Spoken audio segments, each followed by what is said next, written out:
Hello my YouTube friends, welcome back to my channel the nursing Gyan.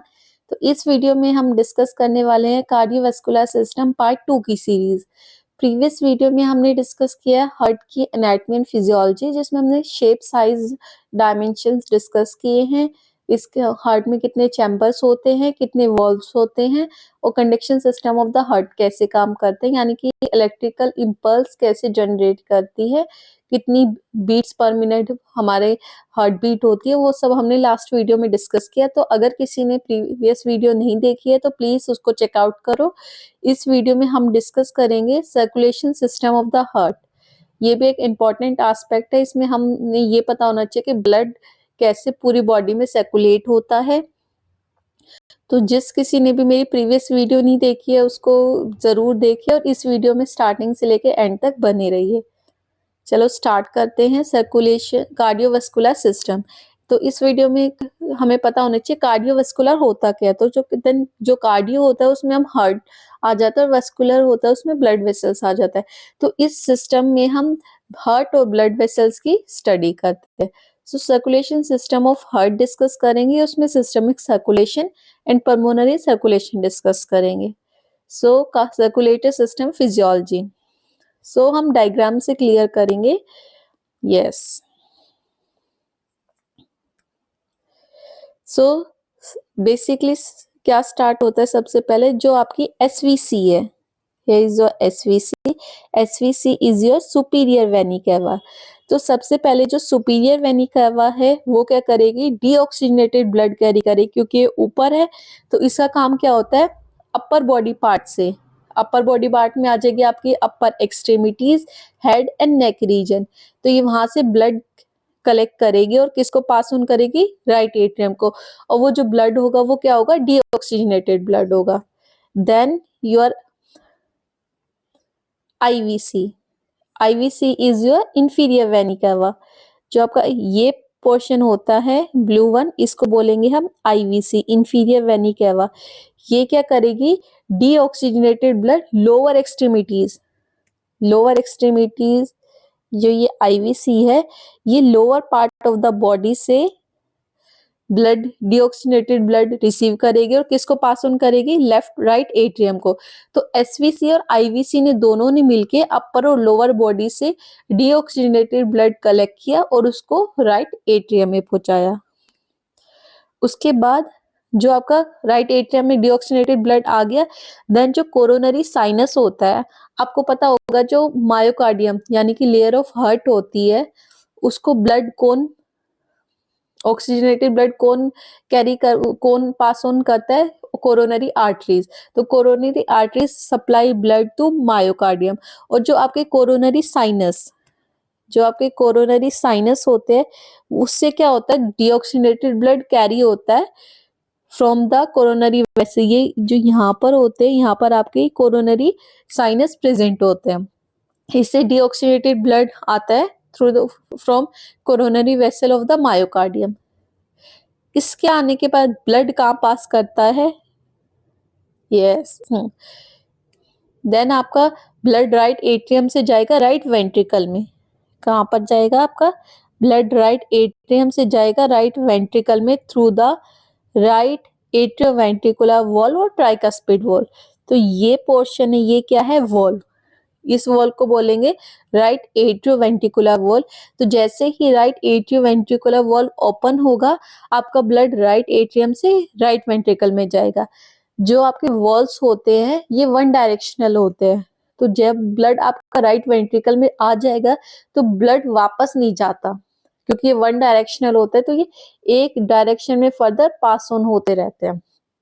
तो जो ये valve होता है, इनका वर्क क्या होता है, to prevent back flow of the blood. तो ब्लड जब आपका राइट वेंट्रिकल में आ गया, देन ब्लड फर्दर कहाँ पास ऑन होगा, यस, राइट वेंट्रिकल से आपका ब्लड जाएगा लंग्स में। और लंग्स में ब्लड कैसे जाएगा, इसके बाद पल्मोनरी वॉल ओपन होगा और उसके थ्रू ओपन होने के बाद पल्मोनरी आर्टरी है, वो डीऑक्सीजनेटेड ब्लड को लंग्स में लेके जाएगी। तो डायग्राम में देखते हैं, जो ये आपका राइट वेंट्रिकल है, इससे ब्लड पास ऑन होगा पल्मोनरी वॉल्व के ओपन होने के बाद लंग्स में, ये जैसे कि आपका आ गया लंग्स।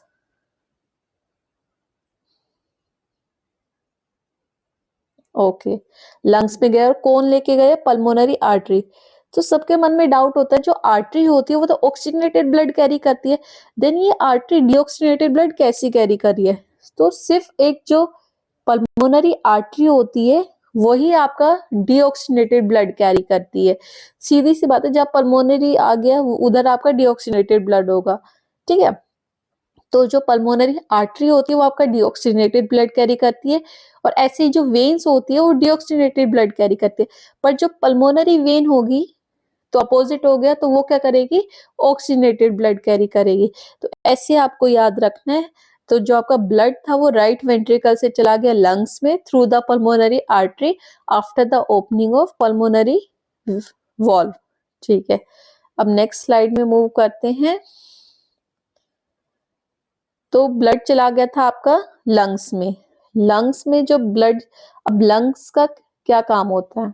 ओके, लंग्स का आपका क्या फंक्शन होता है?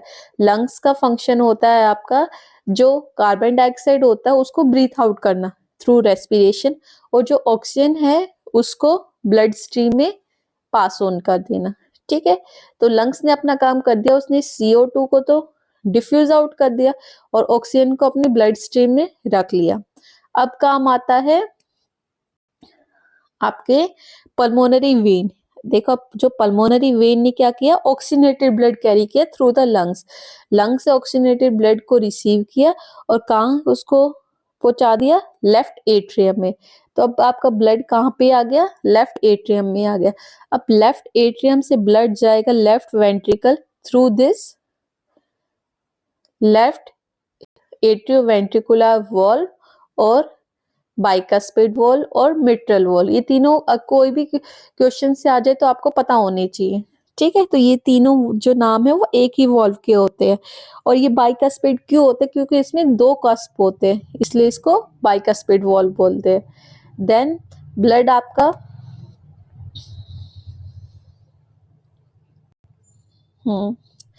ब्लड आपका लेफ्ट वेंट्रिकल से जाएगा, यस, लेफ्ट वेंट्रिकल से ब्लड आपका पास ऑन होगा अओर्टा में थ्रू द अओर्टिक वॉल। अब ये जो वॉल्व है ये आप यहाँ पर आपका अओर्टिक वॉल होता है, इसके थ्रू ब्लड आपका अओर्टा में जाएगा after the opening of aortic valve. तो वॉल्व चार डिस्कस हो चुके। पहला वॉल्व था आपका राइट एट्रियोवेंट्रिकुलर वॉल्व, देन आया आपका पल्मोनरी वॉल्व, थर्ड आया आपका लेफ्ट एट्रियोवेंट्रिकुलर वॉल्व, और फोर्थ आया आपका अओर्टिक वॉल्व, ठीक है। इससे ब्लड किस में चला गया? आपका अओर्टा में। अओर्टा क्या होती है आपकी? अओर्टा से ब्लड पूरी बॉडी में सर्कुलेट होगा, अओर्टा ब्लड को पूरी बॉडी में सर्कुलेट कर देगा, ऑक्सीजनेटेड ब्लड को। तो ये हो गया आपका क्लियर। तो बेसिकली आपको ये पता हो गया, बेसिकली ये आइडिया हो गया। तो एसवीसी और आईवीसी से आपका ब्लड गया राइट एट्रियम में, देन राइट वेंट्रिकल में, देन राइट वेंट्रिकल से ब्लड गया सीधा लंग्स में। लंग्स में जाने के बाद CO2 out, O2 in the stream. O2 oxygenated blood हुआ है वो लेफ्ट एट्रियम में आया, लेफ्ट वेंट्रिकल में। देन अओर्टा ने क्या किया? उसको all over the body circulate कर दिया। तो हमें पता लग गया कि ब्लड कैसे पूरी बॉडी में सर्कुलेट होता है। नाउ हमें ये पता होना चाहिए, जो ये सर्कुलेट हुआ है इसमें सिस्टमिक क्या हुआ, पल्मोनरी सर्कुलेशन क्या हुआ। सो डायग्राम में डिस्कस करते हैं। तो जो आपका डीऑक्सीनेटेड ब्लड था वो वेन्यूल्स, वेन्स की जो स्मॉलेस्ट फॉर्म होते हैं उसको वेन्यूल्स बोलते हैं। वेन्यूल से देन वेन से देन वेनी केवा आईवीसी और एसवीसी के थ्रू राइट एट्रियम में गया, देन वेंट्रिकल में जाके ये लंग्स तक जो ब्लड पहुंचाया है उस प्रोसेस, ये जो पार्ट है इसको बोलेंगे आपका पल्मोनरी सर्कुलेशन। और देन जो ये ऑक्सीजनेटेड ब्लड पल्मोनरी वेन ने अओर्टा, ये आपका राइट एट्रियम में, लेफ्ट एट्रियम में, देन लेफ्ट वेंट्रिकल में, देन अओर्टा के होते हुए ऑल ओवर द बॉडी गया है, इसको बोलेंगे हम systemic circulation. This is systemic circulation and this is your pulmonary circulation. Hope आपको ये वीडियो अच्छे से समझ में आई होगी, की पॉइंट्स इजीली एक्सप्लेन कर दिए गए हैं। Thanks for watching. Do like, share and subscribe.